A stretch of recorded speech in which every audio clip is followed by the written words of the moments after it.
오늘 본문의 8절 말씀에 사람이 여러 해를 살면 그런 말씀이 있습니다. 사람이 여러 해를 살면 하는 제목을 이 말씀의 8절에서 제목을 삼았습니다. 앞에 뒤에 쭉 보면 전도서는 전체적인 말씀이 어떤 인생이 참된 인생인가, 어떻게 사는 것이 참 가치 있고 보람 있는 인생인가를 말씀해 주고 있습니다. 그래서 딱 요약하면 하나님 없는 삶은 다 헛되다, 다 무의미하다 이 말이고, 오직 가치 있는 것, 참된 것, 복된 것은 하나님을 경외하고 하나님을 섬기는 믿음 안에 살아가는 것이다 라고 요약할 수가 있습니다. 우리가 읽은 6절 말씀에 넌 아침에 씨를 뿌리고 저녁에도 손을 놓지 말라, 이것이 잘 되는지 저것이 잘 되는지 혹 둘이 다 잘 되는지 알지 못합니다 하고 했어요. 이 보면 아마 과거에 농사를 지을 때 논농사 반농사도 있고 하듯이 밭에다가도 여러 가지 곡식을 심지 않습니까? 콩이든 팥이든.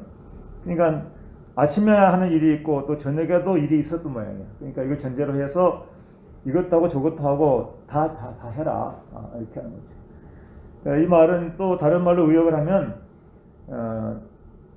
열심히 일을 해라 이런 뜻도 되고, 또 어떤 일을 할 때 한 가지에만 치우치지 말고 자기에게 좋은 일을 다 같이 해라, 이런 포괄적인 뜻도 들어 있습니다. 아무튼 살아가는 동안에 우리 인생은 주어진 일에 열심히 살아야 복이 된다, 이런 말씀을 하는 것이죠.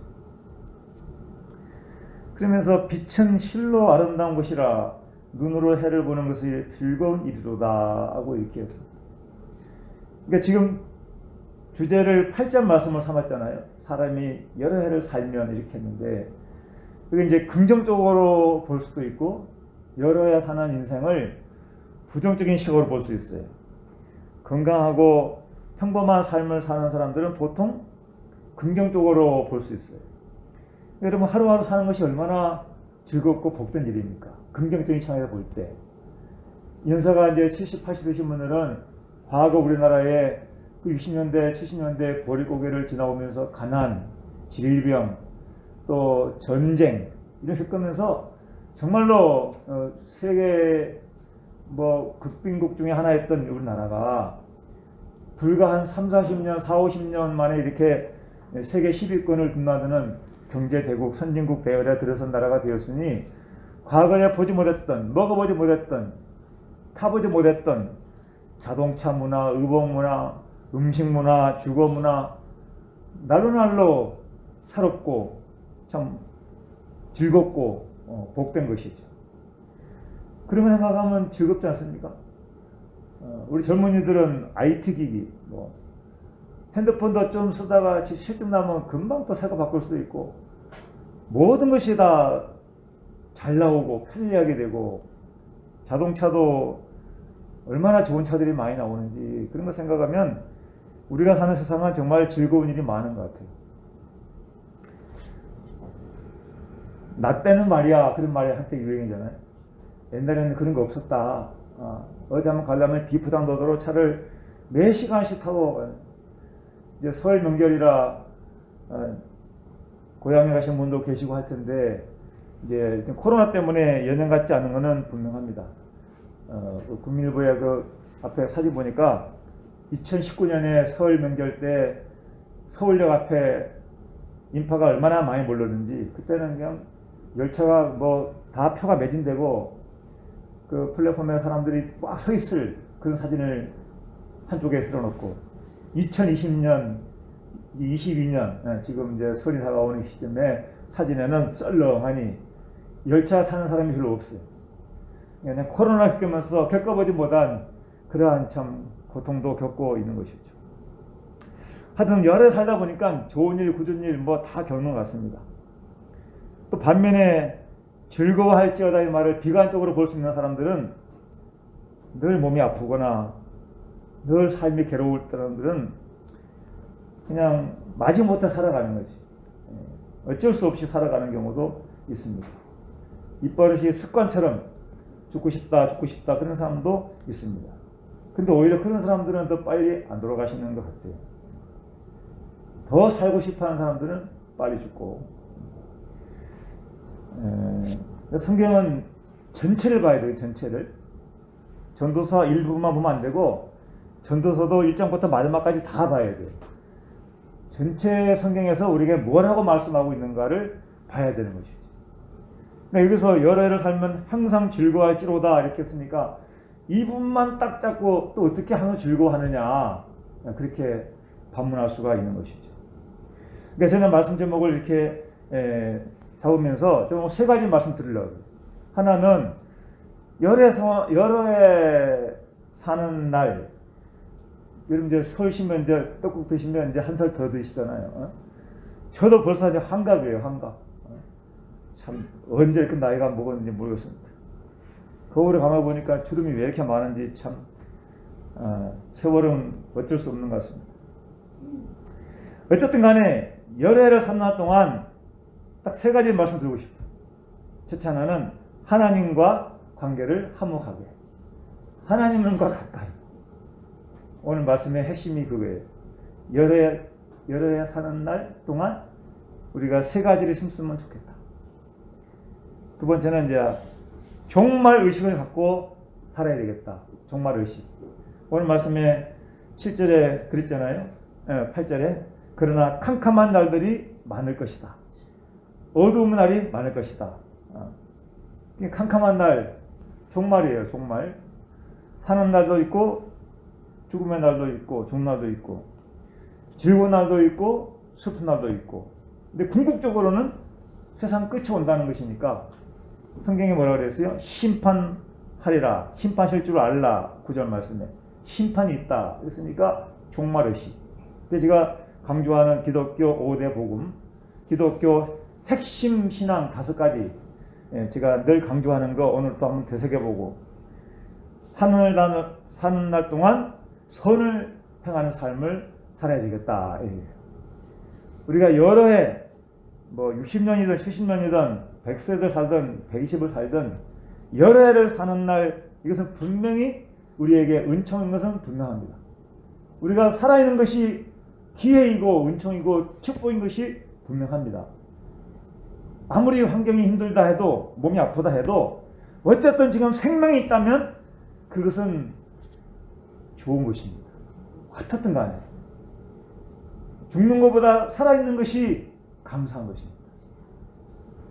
어쨌든 가능성이 있으니까 살아만 있다면 아직까지 살아있다면 그 살아있는 동안에 하나님 만날 수도 있고 환경이 바뀔 수도 있고 몸이 치료받을 수도 있고 기도한 것이 응답이 될 수도 있고 살아만 있다면 얼마든지 가능성이 있는 것이니까 여러분 다른 것 감사할 것 없다 하더라도 우선 지금 살아있다면 감사부터 해야 돼요. 감사. 나이 든다고 탄식할 게 아니라 그동안에 참 건강하게 살아온 거 감사하고 아파도 치료받은 거 감사하고 또 새로운 새해가 주어졌다. 새날이 우리에게 기회로 선물로 주어졌다고 생각하고 감사하는 거예요. 감사. 여러분 하나님과의 관계를 화목하게 하자는 말씀을 유심히 여러분 생각하세요. 깊이 생각하세요. 여러분 대신관계가 형통하면 대인관계가 형통하고 대인관계가 형통하면 대물관계가 형통해진다. 옛날에 어떤 부흥사 목사님이 그런 말을 많이 했었어요. 여러분 하나님과의 관계가 바로 서고 하나님과의 관계가 원활하면 인간관계도 원활하게 된다. 성경에 근거한 거예요. 잠언 16장에 사람이 여호와를 기쁘시게 하면 사람의 행위가 여호와를 기쁘시게 하면 그 사람의 원수까지라도 그러다 보니 화목하시느니라. 잠언 16장 말씀입니다. 여러분 우리가 하나님을 어떻게 하든지 잘 믿고 하나님의 마음을 감동시키면 하나님이 일하게 하시면 하나님이 우리의 원수 같은 인간관계도 화목하게 하신다는 것이에요. 단순히 그냥 말씀에 했던 기록된 것으로만 끝나는 게 아니라 그 말씀에 정말로 이치와 뜻을 알고 하나님 앞에 그렇게 살아보도록 힘쓰고 나아가면 하나님께서 약속이 틀린 것이 아니라는 것을 보여주기 위해서라도 어떻게든 하나님이 역사하시고 도와주실 것입니다. 대인관계가 잘 되면 물질도 자연히 원활하게 돌아가는 것이지. 여러분 다급할 때 어디 돈도 꾸올라 그래 보세요. 아는 사람이 있고 믿는 사람이 있어야 빌려주지 아무나 안 빌려줍니다. 여러분 모든 출발은 뭐예요? 하나님과의 관계예요. 하나님과의 관계. 하나님은 우리로 하여금 어떻게 하든지 화목하기를 원하시요. 하나님은 화목하기를 원하시요. 로마서 5장 말씀에도 그러므로 우리가 믿음으로 의롭다 하심을 받았으니 우리 주 예수 그리스도로 말미암아 하나님과 화평을 누리자. 또한 그로 말미암아 우리가 믿음으로 서 있는 이 은혜에 들어감을 얻었으면 하나님의 영광을 바라고 즐거워하느니라.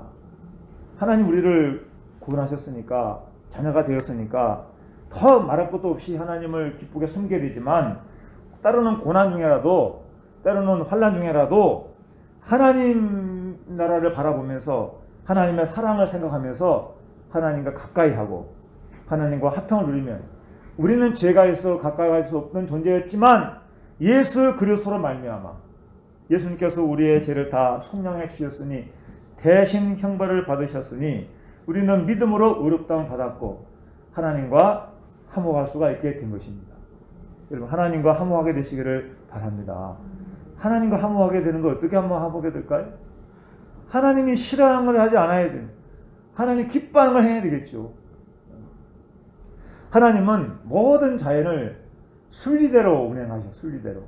자연도 창조할 때부터 해와 달과 별들을 마시고 낮과 만드시고 낮에 일하게 하시고 밤에는 쉬게 하시고 다 이거 순리대로. 그리고 일주일의 하루는 하나님께 모든 일을 쉬면서 하나님께 예배하는 날로 하나님 만나는 날로 만들어 주셨어요. 여러분 우리는 하나님의 섭리, 하나님의 순리를 따라 살면 하나님과 화목하게 될 수 있어요. 결대로라는 말이 있어요. 결대로. 이 결대로라는 말이 어떤 작가가 이 남자가 이제 면도를 하잖아요. 면도. 근데 수염을 면도를 하는데 면도기를 자꾸 이렇게 수염 반대 방향으로 거꾸로 했대. 그랬더니 거꾸로 안 뜯기더라는 거예요. 근데 어느 날 면도기 방향을 수염 나는 방향으로 이렇게 했대. 그랬더니 잘 깎이더래요. 순리대로 그렇게 되더라는 거예요. 그러니까 제가 그 글을 읽어보면서 참 일리가 있다. 그래서 우리가 일상생활 가운데도 모든 것을 순리대로 하면 그것이 곧 삶의 지혜고 그것이 사람을 즐겁게 한다 이렇게 얘기해요. 나무도 결이 있고 돌도 결이 있고 사람 피부에도 결이 있고 다 결이 있대요. 요즘 잘 아시는 우리 일하시는 분들은 다 겪어보셨을 거 아니에요. 대패질을 해도 대패 나무의 그 결대로 해야 잘 깎이지 반들반들해지지 이 반대로 먹이면은 소름만 돋아 잘 안 돼. 그렇죠? 탁구도 공이 회전하는 그 결대로 쳐야 잘 넘어간대요. 안 그러면 반대로 치면 틱 나간대. 테니스도 그렇고 야구도 그렇고 모든 것이 다 결대로예요. 결대로 살아야 삶에 평안이 임하고 화목이 임한다는 거예요. 그러니까 제가 쭉 이런저런 걸 해보면서 우리 똑같더라고. 바람이 세게 불면 그냥 바람 부는 대로 그냥 가는 거예요. 그냥. 제가 그전에 썼던 예와 같아요. 어떤 조나단 에드워드라는 분이 쓴 책에 어떤 새 한 마리가 바람이 부는데 그냥 바람을 거슬려서 계속 자기는 저쪽 나무 쪽으로 가게 되겠다고 힘나 힘껏 날개짓을 했는데도 안 되더래. 오히려 힘만 빠지고 중간에 가지도 못하고 떨어졌대. 근데 어떤 새 한 마리는 바람이 부는 대로 그대로 그냥 따라갔더니 산 너머에 더 평화롭고 더 과히 나무가 풍성한 그런 숲이 있더라는 거예요. 그러니까 때로 우리 인생도 하나님이 환란의 바람을 불게 하면 자기가 대단한 무슨 능력 있는 사람이라고 그렇게 이렇게 혼자 몸부림치지 말고 바짝 엎드려서 기도하고 피하고 숨고 하나님 인도하신 대로 그렇게 하는 거야. 자존심 명예 다 버리고 믿음만 지키고 그것도 지혜라는 거야. 중요한 거는 하나님과 가까이 해야 됩니다. 오히려 환란은 하나님과 가까이 하는 기회예요. 그러면서 우리는 모든 날에 기뻐하는 믿음이 필요합니다. 하나님의 섭리를 믿고 하나님의 역사를 믿는다면 모든 날에 기뻐할 수 있는 그런 마음이 필요해요. 쉽지 않습니다. 그래도 하나님의 섭리를 믿는다면 기뻐할 수 있어야 돼요. 오늘 읽은 말씀이 그 말씀이에요. 사람이 오래 살려면 다 즐겁게 누리도록 하여라. 그러나 어두운 날도 많을 것이니 그 날들도 기억하도록 하여라. 다른 성경에 보면 만약 사람이 오래 산다면 모든 날에 기뻐하여라. 모든 날에 기뻐하여라. 아까 우리가 읽은 말씀을 좀 쉽게 번역한 곳에 이렇게 되어 있는 거예요. 그러니까 여기 보면 다 즐겁게 누리라. 그렇게 번역한 데가 있고 다른 성경에는 모든 날에 기뻐하여라. 이렇게 하고 있어요. 그러니까 아까 제가 전제를 얘기했죠. 전제.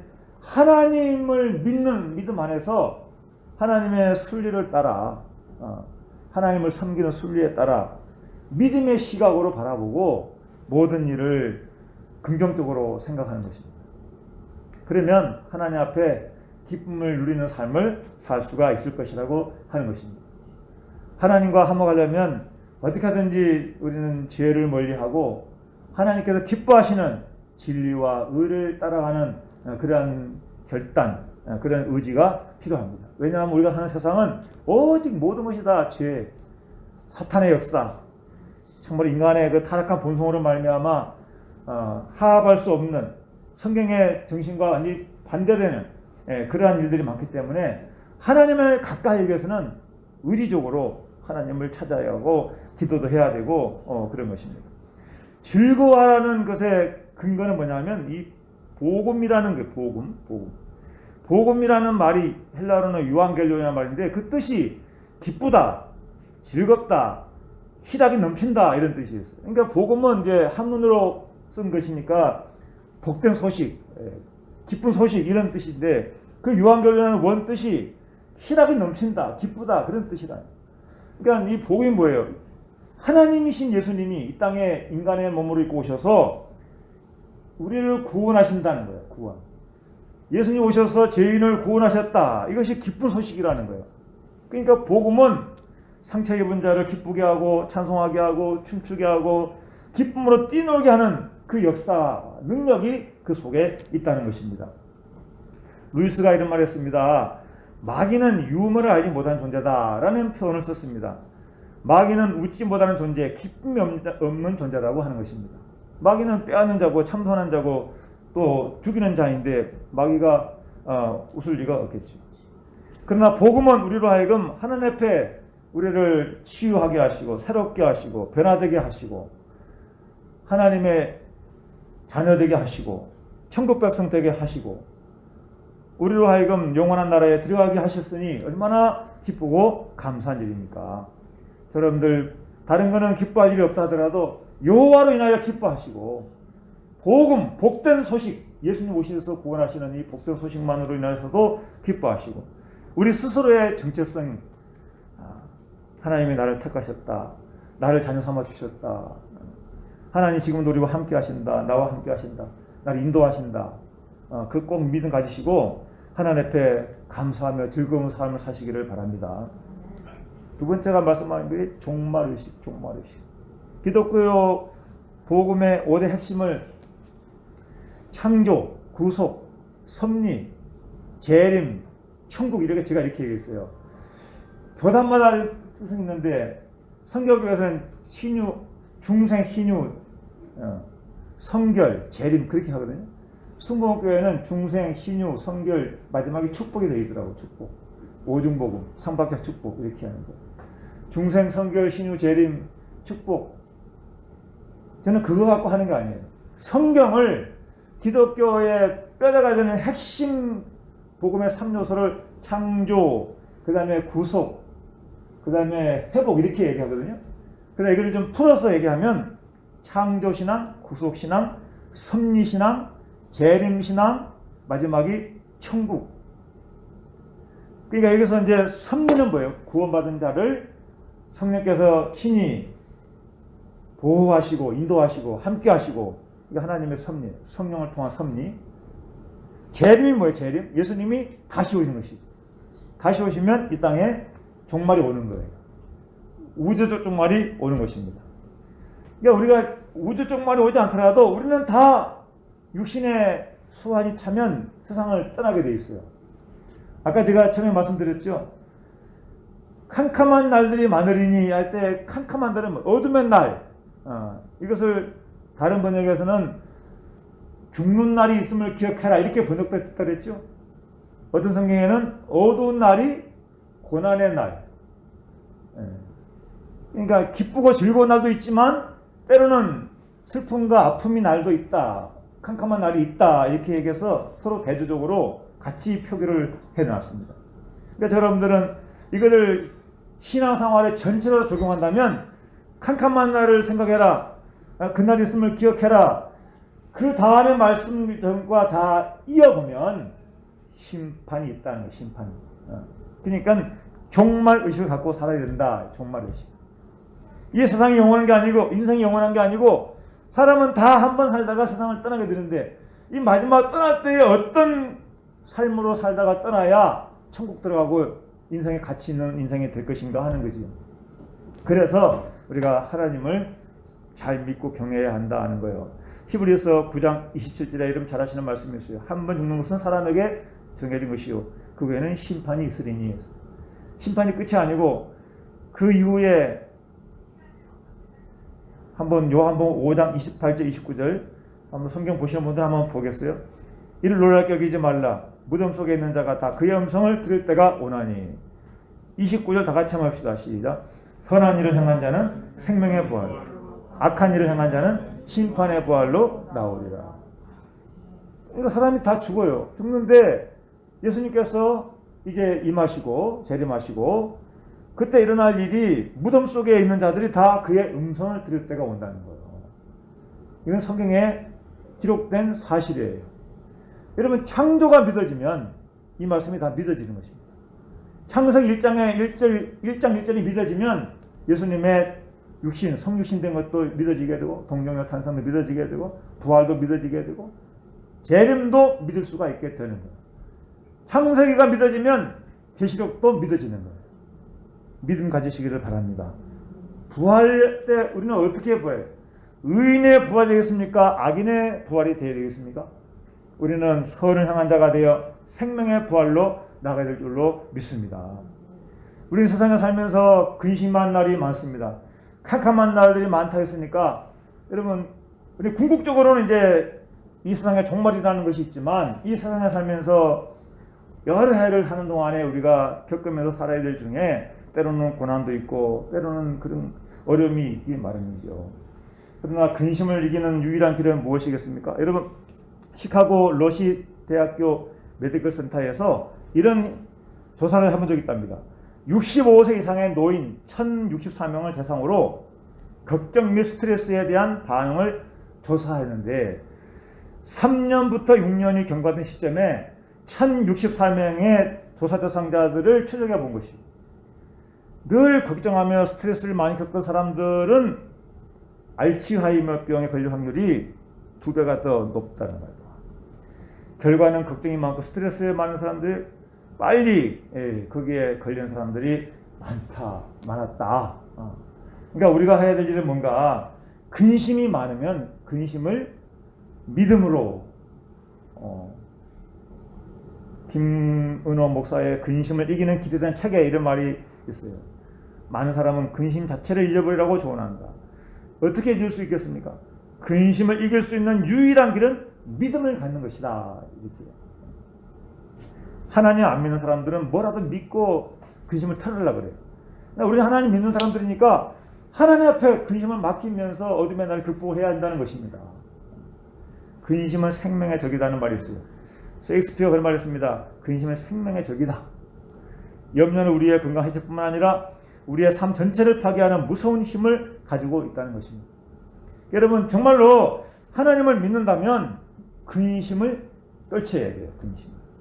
근심 대신 뭐 해야 돼요? 기도해야 되는 것이죠. 근심 대신 기도하는 거예요. 너희는 마음에 근심하지 말라. 하나님 믿으니 또 나를 믿으라 하고 하셨습니다. 지나치게 근심하지 말고 지나치게 근심은 불신앙이에요. 그러니까 근심이 있으면 그것을 어떻게 해야 돼요? 기도로 승화시켜요. 계속 기도. 저는 요즘에 몇 가지 막 근심이 있어요. 막 가정에 대한 거, 교회에 대한 거 근심이 있는데 어떤 때는 그 근심 때문에 하루 종일 그 생각이 떠나질 않을 때가 있어요. 그러면 교회 와가지고 그냥 몇 시간 동안이라도 그 생각 듣고 찬송하고 기도하고 그렇게 한 가지만 놓고 그렇게 한 가지만 놓고 오늘 새벽에도 혼자 와가지고 1시간 동안 한 가지 놓고 기도해요. 1시간 동안. 그것도 주일 놓고 기도하고 어제도 그렇고 이런 근심만 있으면 떠나갈 때까지 기도하는 거예요. 떠나갈 때까지. 우리 성도님들 목회자를 위해서 기도하시죠? 기도해 주세요. 저는 여러분 기도하는데 성도님들 기도해 주셔야 돼요. 목회자 근심이 없게 해달라고 기도해 주세요. 하나님의 방법으로, 하나님의 은총으로 목회자 집에 병환이 근심이 없게 해주세요. 집 문제를 해결해 주세요. 계속 기도하고 기도하고 하나님이 때가 되면 역사하실 줄로 믿습니다. 뭐 여러분 일이 아니라고 아멘이 안 나옵니다. 성도님도 마찬가지인 거예요. 여러분 어떤 생각을 많이 합니까? 우리는 하나님과 화목하게 되고 슬픔을 이기려면 먼저 하나님 생각을 많이 하는 사람이 되면 좋을 거예요. 하나님 생각. 사울은 다윗을 생각했죠. 다윗을 죽이려고 경쟁자. 그래서 시기와 질투로 계속해서 다윗을 죽이려고 그러다가 결국은 원한에 차서 그렇게 죽이지도 못하고 비참하게 죽어갔습니다. 그럼 다윗은 항상 하나님을 생각했어요. 그러니까 자기의 원수가 눈앞에 있어도 죽이지 않고 하나님께 맡기고 그 시간에 시를 쓰죠. 그 시간에 기도하고. 시편의 유명한 시가 많은 것은 다윗이 깊은 고뇌 속에, 깊은 고독 속에, 깊은 아픔 속에, 깊은 상처 속에 하나님과 씨름하면서 써낸 것이 시편에 기록되어 있는 것이죠. 여러분 고난이 있다면, 여러분 마음에 깊은 아픔이 있다면 그 시간에 하나님을 깊이 생각하고 시를 쓰세요. 글을 쓰고 기도하고. 어쩌면 그 시간이 아마 여러분 마음 가운데 하나님의 은혜가 임하는 시간이고 여러분의 눈물병에 눈물이 채워지는 시간에 하나님의 기적이 열리는 시간 될 수도 있습니다. 우리는 하나님을 먼저 많이 생각하는 사람이 되면 하나님의 은혜를 알게 되고 하나님과 친밀하게 되는 것이죠. 여러분 생각하는 것이 원수를 많이 생각합니까? 먹는 빵을 먼저 생각합니까? 근심하고 있습니까? 분노하고 있습니까? 한번 생각 좀 해봐요. 여러분 마음에 있는 대로 말하게 되고 마음에 있는 대로 얼굴에 표정이 나타나게 되고 제가 개척하면서 우리 사모한테 상처를 많이 준 것 같아요. 그래갖고 어릴 적에 저한테 대한 분노가 많아. 어릴 적이 아니라 이제 우리 결혼 초기에 제가 실수를 많이 한 것 같습니다. 그래서 제가 틈만 나면 참 당신은 귀한 하나님의 뭡니다 사랑합니다면 콧방귀입니다. 콧방귀. 안 굳어들어. 입에 침이라 바르고 하라는 거야. 왜 그러냐 했더니 못 믿겠다. 옛날에 상처 때문에. 나 공개적으로 얘기합니다. 공개적으로. 하나님 일하다 보면 때로는 가정보다 자녀들보다 밖에 일에 또 다른 일에 이렇게 신경 쓸 때가 많고 그럴 때가 많았던 거예요. 그 시행착오도 많고 실수도 있고 그러다 보니까 때로는 말도 행동도 그렇게 했던 것 같아요. 다시 한번 공개적으로 사과드리고요. 설을 앞에 두고 정말로 화목하게 되기를 바랍니다. 마음에 평안이 임하기를 바랍니다. 우리 성도님들 중에 집에서 부부싸움 하는 분도 계셔요. 그러지 말고 서로 긍휼해기죠. 긍휼.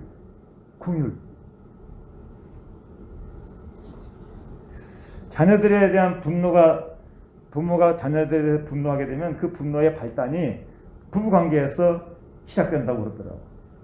부부 사이가 좋으면 자녀들에게도 잘해주고 부부 사이가 안 좋으면 자녀들에 대해서도 안 좋게 대한다고 하더라고요. 제가 그래서 많이 회개하고 다시 한번 이런저런 생각을 많이 했습니다. 여러분 긍휼히 여기면 됩니다. 긍휼. 제가 지난번에 긍휼을 얘기할 때 긍휼을 라함이라는 말 했잖아요. 라함. 히브리 말로 라함은 정말로 자비롭게 여긴다, 불쌍히 여긴다 이런 뜻이 있다는데 영어로 말하면 컴패션인데 컴패션. 이게 라틴어에서는 파티와 쿰에서 나오는 파생되는 말이래요. 그 말의 뜻이 뭐냐면 긍휼은 라틴어의 원어의 뜻은 함께 고통받다 이런 뜻이에요. 함께 고통받다. 그러니까 국민은 우리에게 상처가 있는 곳으로 가라고, 고통이 있는 장소로 들어가라고, 깨어진 아픔과 두려움, 혼돈과 고뇌를 함께 나누라고 촉구한다는 거예요. 성경의 긍휼적입니다. 하나님 우리를 긍휼하신다는 말은 우리의 아픔 속에, 우리의 슬픔 속에, 우리의 좌절 속에 주님이 오셨잖아요. 그 인간이 겪는 모든 걸 예수님이 겪으셨잖아요. 여러분 이걸 믿으시십니까? 그 우리도 긍휼적이라 그런다면 우리도 그렇게 고통이 있는 곳, 상처가 있는 곳으로 들어가서 함께 고통하고 함께 아파하고 함께 슬퍼하고, 이것이 긍휼히 여기는 것이라는 거예요. 비참한 상태에 있는 사람들과 함께 울부짖고 외로운 사람들과 함께 슬퍼하고 눈물 흘리는 사람들을 눈물을 닦아주고, 이것이 긍휼이라는 것입니다. 긍휼. 선을 행하는 게 다른 거 아닙니다. 다른 사람에게 유익을 주는 게 선인 것입니다. 제가 아까 세 가지 얘기했잖아요. 우리가 오래 산다면 오래 사는 날 동안 우리가 힘써야 될 것이 무엇이겠는가? 하나님과 가까이, 하나님과 화목하게 지내고, 항상 우리는 아무리 장수해도 끝은 온다. 종말의식을 가지고 살아야 할 것이고, 한 날 동안 즐겁게 사는데 그 즐겁게 사는 패턴이 선을 향하는 것, 선. 예수님도 마태복음에 너희는 세상의 소금이요 빛이다 그랬어요. 그 소금과 빛이 뭐겠습니까? 착한 행실이에요. 착한 행실. 너희의 착한 행실로 말미암아 하나님께 영광을 돌리게 하라 그랬어요. 마태복음 5장 16절에 너희는 이같이 너희 빛의 사랑을 비치게 하여 그들로 너희 착한 행실을 보고 하늘에 계신 너희 아버지께 영광을 돌리게 하라. 누가 알아주든 안 알아주든 여러분의 희생이 하나님이 알아주면 결코 그것이 헛된 것이 아닌 것이에요. 전도서의 앞에 보면 그런 말씀이 나와 있어요. 너는 떡을 물 위에 던져라. 물 위에 떡을 던지고 열흘날 후에 던지면 열흘날 후에 도로 찾는데, 물에다가 떡을 던지면 다 풀어져서 없어져 버리지 어떻게 찾아요? 제가 가만히 생각해 봤어요. 이 원리가 떡을 던졌더니 떡이 풀어져가지고 물고기 밥이 됐네. 물고기가 떡을 잘 먹고 나중에 커가지고 번식을 해서 이 사람이 나중에 물고기를 많이 잡은 거야. 상상이에요, 상상. 재밌잖아요? 7에게 8에게 나눠주라는 거예요, 나눠주라. 어디서 무슨 재앙이 땅에 임하는지 내가 알지 못합니다. 성경에 보면 나눠줘도 더 부하게 됩니다. 지나치게 인색하게 아껴서도 도리어 가난하게 됩니다. 왜 그럴까요? 하나님의 축복의 원리가 그래요. 여러분 보세요. 옆 사람에게 손을 행하면 돌아서 결국 자기가 돌아오는 거예요. 좋은 기회입니다. 설 명절 좋은 기회예요. 많이 베풀고 많이 손을 행하시고 하나님 보시기에 정말로 아름답게 하루하루를 살아가시기를 바랍니다. 기도하겠습니다. 아버지 하나님, 여러 해 사는 날 동안 우리가 어떤 것을 힘써야 될지 하나님 앞에 무엇보다도 가장 중요한 하나님과의 관계가 화목한 관계가 되게 하시고, 항상 우리 인생의 이치를 알고 주님의 나를 바라보며 하는 날 동안에 선을 향하는 그런 삶이 되게 하여 주옵소서.